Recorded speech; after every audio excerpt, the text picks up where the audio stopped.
8 heures du matin sur Akhbar Bled, bienvenue sur votre chaîne préférée. Les ministres des Affaires étrangères du Bahreïn, des Émirats, du Maroc, de l'Égypte, des États-Unis et d'Israël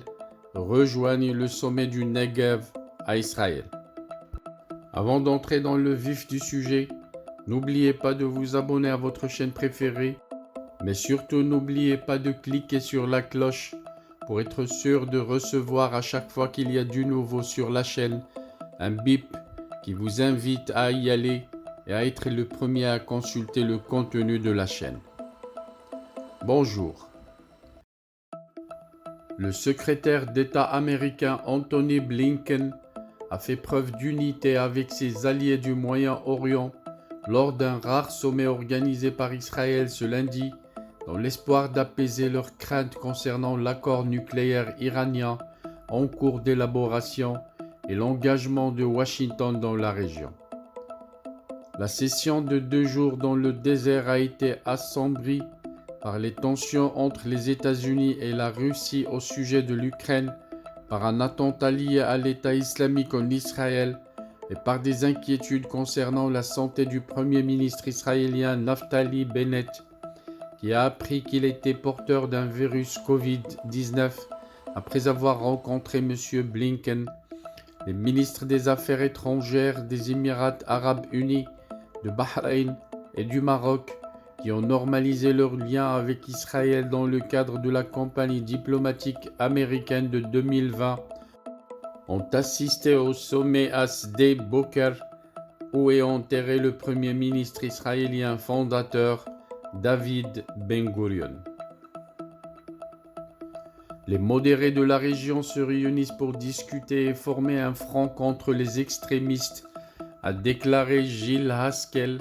un fonctionnaire du ministère israélien des Affaires étrangères, à la chaîne publique Cannes, en faisant référence aux dirigeants islamistes purs et durs de l'Iran.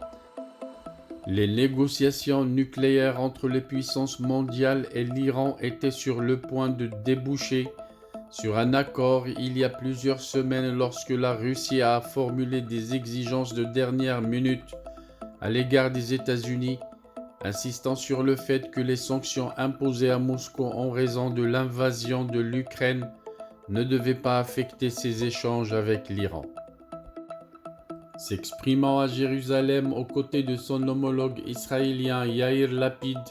M. Blinken a déclaré dimanche que le rétablissement de l'accord nucléaire de 2015 était le meilleur moyen de maîtriser le programme nucléaire iranien, mais il a ajouté: lorsqu'il s'agit de l'élément le plus important,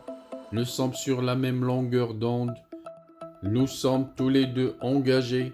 tous les deux déterminés à ce que l'Iran ne se dote jamais de l'arme nucléaire.